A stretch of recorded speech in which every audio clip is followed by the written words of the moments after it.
Mattityahu Chapter 5. Seeing the crowds, Yeshua walked up the hill. After he sat down, his Talmudim came to him, and he began to speak. This is what he taught them. How blessed are the poor in spirit, for the kingdom of heaven is theirs.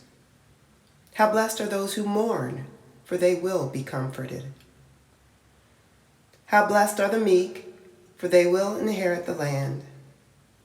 How blessed are those who hunger and thirst for righteousness, for they will be filled.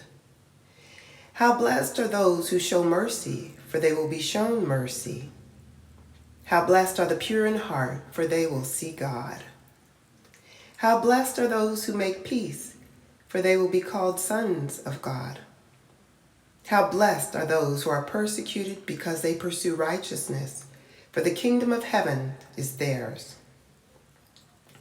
How blessed you are when people insult you and persecute you and tell all kinds of vicious lies about you because you follow me. Rejoice, be glad, because your reward in heaven is great. They persecuted the prophets before you in the same way. You are salt for the land, but if the salt becomes tasteless, how can it be made salty again? It is no longer good for anything except being thrown out for people to trample on. You are light for the world. A town built on a hill cannot be hidden. Likewise, when people light a lamp, they don't cover it with a bowl, but put it on a lampstand, so that it shines for everyone in the house. In the same way, let your light shine before people, so that they may see the good things you do and praise your Father in heaven. Don't think that I have come to abolish the Torah or the prophets. I have come not to abolish, but to complete. Yes, indeed, I tell you that until heaven and earth pass away, not so much as a yud or a stroke will pass from the Torah, not until everything that must happen has happened. So whoever disobeys the least of these mitzvot and teaches others to do so will be called the least in the kingdom of heaven. But whoever obeys them and so teaches will be called great in the kingdom of heaven. For I tell you that unless your righteousness is far greater than that of the Torah teachers and Pershim, you will certainly not enter the kingdom of heaven. You have heard that our fathers were told, "Do not murder," and that anyone who commits murder will be subject to judgment. But I tell you that anyone who nurses anger against his brother will be subject to judgment. That whoever calls his brother you good for nothing will be brought before the Sanhedrin. That whoever says fool incurs the penalty of burning in the fire of Gehinnom.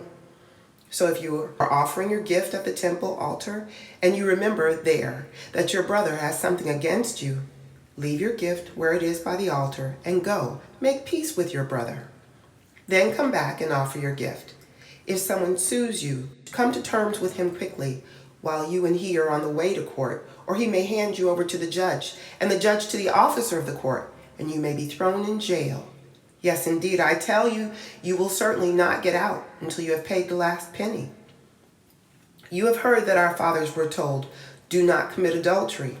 But I tell you that a man who even looks at a woman with the purpose of lusting after her has already committed adultery with her in his heart. If your right eye makes you sin, gouge it out and throw it away. Better that you should lose one part of you than have your whole body thrown into Gehinnom. And if your right hand makes you sin, cut it off and throw it away. Better that you should lose one part of you than have your whole body thrown into Gehinnom. It was said, "Whoever divorces his wife must give her a get." But I tell you that anyone who divorces his wife, except on the ground of fornication, makes her an adulteress, and that anyone who marries a divorcee commits adultery.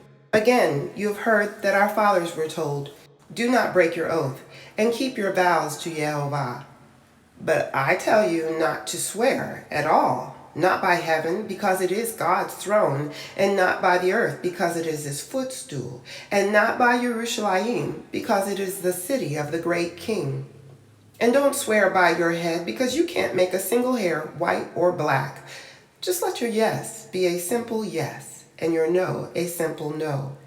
Anything more than this has its origin in evil. You have heard that our fathers were told, "Eye for eye and tooth for tooth." But I tell you not to stand up against someone who does you wrong. On the contrary, if someone hits you on the right cheek, let him hit you on the left cheek too. If someone wants to sue you for your shirt, let him have your coat as well. And if a soldier forces you to carry his pack for 1 mile, carry it for 2. When someone asks you for something, give it to him. When someone wants to borrow something from you, lend it to him. You have heard that our fathers were told, love your neighbor and hate your enemy. But I tell you, love your enemies.